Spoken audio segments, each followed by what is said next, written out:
Hello friends, Shashi Agarwal channel के अंदर मैं doctor Shashi Agarwal welcome you all.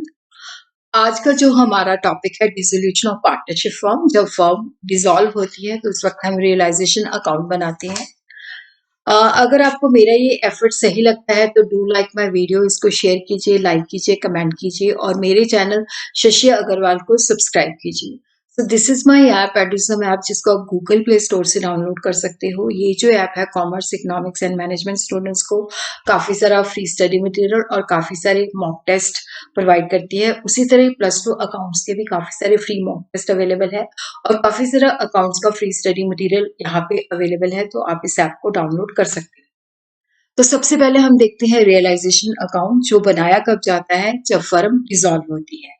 और इसको बनाने के पीछे जो उद्देश्य होता है, जो ऑब्जेक्टिव होता है, जो लॉजिक होता है कि अब फर्म जो है डिसॉल्व होगी है तो इसकी जो बुक्स ऑफ अकाउंट्स है वो क्लोज होनी चाहिए और एसेट की रियलाइजेशन और लायबिलिटी की पेमेंट के बाद हमें नेट कितना गेन हुआ है या लॉस हुआ है उसको डिटरमिन करना होता है, ताकि वो पार्टनर्स के अंदर डिस्ट्रीब्यूट किया जा सके।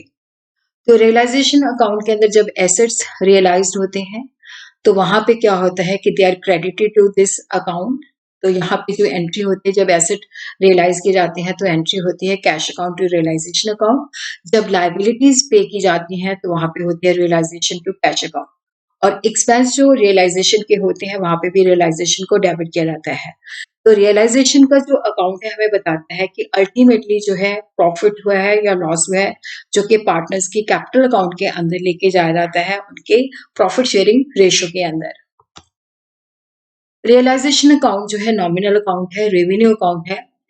तो आइटम जो क्रेडिट साइड पे होती हैं इनकम आइटम्स होती हैं, जो डेबिट साइड पे होती हैं वो लॉस आइटम्स होती हैं। और यहाँ पे जो बैलेंस होता है या तो प्रॉफिट होता है या लॉस होता है। तो अब हम स्टेप बाय स्टेप देखते हैं कि इसको हम किस तरह से जो है बनाते हैं। देखो यहाँ पे जितनी भी एसेट्स होती हैं except cash, bank, fictitious asset, जैसे प्रॉफिट एंड लॉस का डेबिट बैलेंस है या एडवर्टीजमेंट सस्पेंस अकाउंट है, तो वहां पे जितने भी एसेट्स होते हैं cash, bank, fictitious asset, loan to the partners account को छोड़ के सबको हम डेबिट साइड के अंदर जो है ट्रांसफर करते हैं। तो वहां पे जो एंट्री होती है realisation account debited to various asset account. और यहाँ पे हम लिखते हैं कि asset closed by transferring such as books, debt, stock, goodwill, land etcetera. तो इस तरह से ये फॉर्मेट के अंदर देखते हैं कि यहाँ पे देखो जब हम जो एसेट्स होती हैं उनको हम जो है जो रियलाइजेशन अकाउंट के अंदर जो है भेज देते हैं तो वो क्लोज हो जाती हैं। इसी तरह हम देखते हैं कि जब यहाँ पे जैसे प्रोविजन होती है, तो जब एसेट को हम ट्रांसफर करते हैं तो इसकी कॉरस्पॉन्डिंग जो प्रोविजन और रिजर्व होती है तो उसको हम बेसिकली उसको भी हम ट्रांसफर करते हैं रियलाइजेशन अकाउंट के अंदर। तो जो इन्वेस्टमेंट की ग्रॉस वैल्यू होती है पहले हम रियलाइजेशन को डेबिट करते हैं, उस एसेट को, जैसे इन्वेस्टमेंट अकाउंट है तो उसको हम क्रेडिट करते हैं ग्रॉस अमाउंट से। और जो इन्वेस्टमेंट फ्लक्चुएशन रिजर्व है उसको डेबिट करते हैं, उसको हम क्रेडिट साइड पे जो है लिखते हैं टू रियलाइजेशन अकाउंट। तो इस तरह से जो प्रोविजन होती है उसको भी हम जो है रियलाइजेशन के अंदर ट्रांसफर करते हैं और वहां पे रियलाइजेशन क्रेडिट होता है।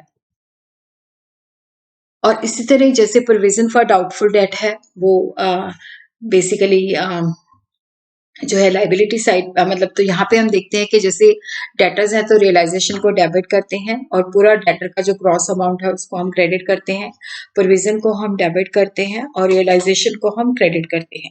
उसी तरह जो अकोमुलेटेड लॉसेज होते हैं, डेफर्ड रेवेन्यू एक्सपेंडिचर होती हैं, वो रियलाइजेशन अकाउंट के अंदर हम उनको ट्रांसफर नहीं करते।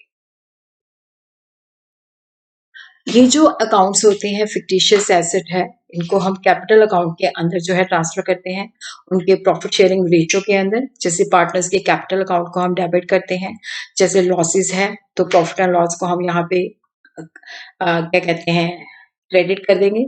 और अगर हमारा एडवर्टीजमेंट सस्पेंस पड़ा हुआ है तो उसको हम क्रेडिट कर देंगे। और balance in current account, debit और credit of partner are transfer to their capital account.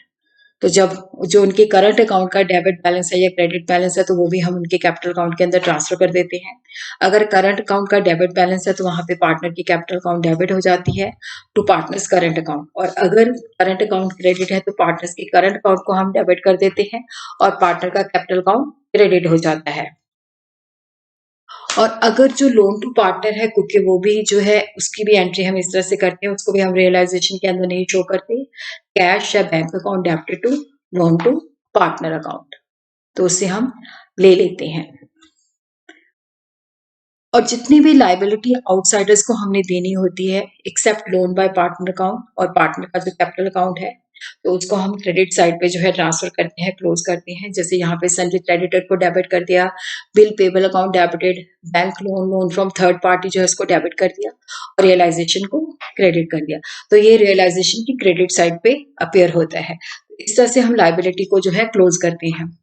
और उसी तरह वर्कमैन कंपनसेशन रिजर्व जो है वो अगर पड़ा हुआ है, ये जो रिजर्व है that is set aside of मतलब प्रॉफिट के अंदर से रखा जाता है ताकि जो वर्कमैन को कंपनसेशन देनी है वो इसी रिजर्व के अंदर से पे की जाए। और अगर जो है liability against workman compensation reserve exist नहीं करती या कोई इन्फॉर्मेशन नहीं दी गई तो हम सारा का सारा ये मान लेते हैं कि वहां पे कोई लाइबिलिटी नहीं है। तो जो वर्कमैन कंपनसेशन रिजर्व है वो पार्टनर की कैपिटल अकाउंट के अंदर उनके प्रॉफिट शेयरिंग रेशियो के अंदर ट्रांसफर हो जाता है। और उसी तरह वर्कमैन कंपनसेशन की लाइबिलिटी है, पर जितना वर्कमैन कंपनसेशन रिजर्व के अंदर अमाउंट है, जैसे मान लो 1 लाख है बट लाइबिलिटी 50,000 है, तो उसके अंदर क्या होता है कि वर्कमैन कंपनसेशन रिजर्व को हम डेबिट करते हैं पूरे अमाउंट से, और रियलाइजेशन के अंदर जैसे 1 लाख का हमारे पास है तो 1 लाख से हमने डेबिट कर दिया और 50,000 हमने रियलाइजेशन जितना अमाउंट ऑफ लाइबिलिटी है, और बाकी जो रेस्ट ऑफ द अमाउंट है उसको हम अपने पार्टनर्स की कैपिटल अकाउंट के अंदर डिस्ट्रीब्यूट कर देते हैं। और अगर liability equal to workman compensation reserve है तो वहां पे वर्कमैन कंपनसेशन रिजर्व को हम डेबिट कर देंगे और रियलाइजेशन को हम क्रेडिट कर देंगे। और अगर liability is more than the workman compensation reserve तो वहां पे हम पूरा का पूरा workman compensation reserve account debit to realisation account जितना हमारे पास वो पड़ा हुआ है। और उसी तरह जो एसेट्स होती हैं जब हम उनको सेल कर देते हैं तो उससे हमें मतलब डिस्पोज ऑफ करते हैं, तो वहां पे हम जितना भी अमाउंट हम रियलाइज करते हैं तो उससे हम जो है रियलाइजेशन अकाउंट को क्रेडिट करते हैं। तो यहाँ पे जब हम एसेट को सेल करते हैं तो उसकी एंट्री होती है cash account to realisation account, तो वो रियलाइजेशन की क्रेडिट साइड पे शो की जाती है।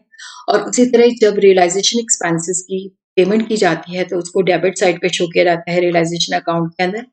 और उसी तरह जो लाइबिलिटी की पेमेंट्स होती हैं जैसे एग्रीड वैल्यू पे या बुक वैल्यू पे, तो वो हम डेबिट साइड के ऊपर शो करते हैं। और उसी तरह जो अनरिकॉर्डेड एसेट होते हैं जिनको हमने रिकॉर्ड नहीं किया होता, तो इसको मतलब जब डिस्पोज ऑफ किया जाता है, जब इनकी मतलब सेल किया जाता है तो इसको हम क्रेडिट साइड पे जो है क्योंकि ये गेन होता है तो उसको हम लिखते हैं। उसी तरह जो अनरिकॉर्डेड लाइबिलिटी होती है जब हम इसको पे करते हैं तो वो डेबिट साइड पे अपेयर होती है। और उसी तरह जो इन्वेस्टमेंट जितनी भी मैंने आपको बताया था कि जो प्रोविजंस होती हैं वो भी जो है रियलाइजेशन अकाउंट के अंदर जो है क्रेडिट साइड पे अपेयर करती हैं। और इसी तरह हम रियलाइजेशन अकाउंट को क्लोज कर देते हैं। फिर हम देखते हैं डेबिट साइड का टोटल कितना है, क्रेडिट साइड का टोटल कितना है। अगर क्रेडिट साइड बड़ी है तो इट मीन्स प्रॉफिट है, तो पार्टनर्स के कैपिटल अकाउंट के अंदर उनको डिस्ट्रीब्यूट कर दिया जाता है। और अगर डेबिट साइड बड़ी है तो इसका मतलब है लॉस है, तो वहां पे हम पार्टनर्स के कैपिटल अकाउंट को हम डेबिट कर देते हैं, वो लॉस उनको प्रोवाइड कर देते हैं। तो दिस इज द फॉर्मेट। तो यहाँ पे जब हम एसेट को ट्रांसफर करते हैं तो यहाँ पे to land and building, plant and machinery, furniture, stock, debtor, goodwill, investment, इस तरह से। और उसी तरह ही जैसे मैंने आपको बताया था कि प्रोविजन जो होती हैं उनको हम डेबिट करते हैं, रियलाइजेशन को हम क्रेडिट करते हैं। इन्वेस्टमेंट फ्लक्चुएशन रिजर्व, तो लाइबिलिटीज को हम जो है उसकी क्रेडिट साइड पे जो है शो करते हैं। और उसी तरह जो बेसिकली जो लोन पे जैसे उसी तरह जो है जैसे मान लो हमने जो है ये सारी जो बैंक की लाइबिलिटी वगैरह है वो सारी इधर ट्रांसफर कर देते हैं जो भी लाइबिलिटी होती है।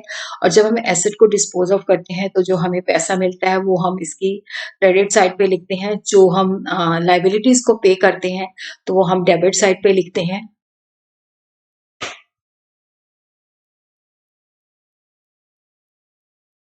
तो उसी तरह जो रियलाइजेशन एक्सपेंसेस होते हैं तो अगर फर्म ने खुद पे किए हैं तो बैंक एंड कैश अकाउंट, अगर पार्टनर ने पे किए हैं बट फर्म ने बियर करना है तो पार्टनर्स कैपिटल अकाउंट को हम क्रेडिट करते हैं। तो उसी तरह क्या है कि यहाँ पे अगर जो है जो भी एसेट अगर कोई पार्टनर लेता भी है तो पार्टनर के कैपिटल अकाउंट को हम डेबिट करते हैं। तो यहाँ पे अगर प्रॉफिट होता है तो वो प्रॉफिट जो होता है वो डेबिट साइड पे शो किया जाता है, क्योंकि इसका मतलब credit side bigger than the debit side. तो जो भी गेन होता है वो एक्स एंड वाई जेड को प्रॉफिट शेयरिंग रेशो के अंदर डिस्ट्रीब्यूट कर दिया जाता है।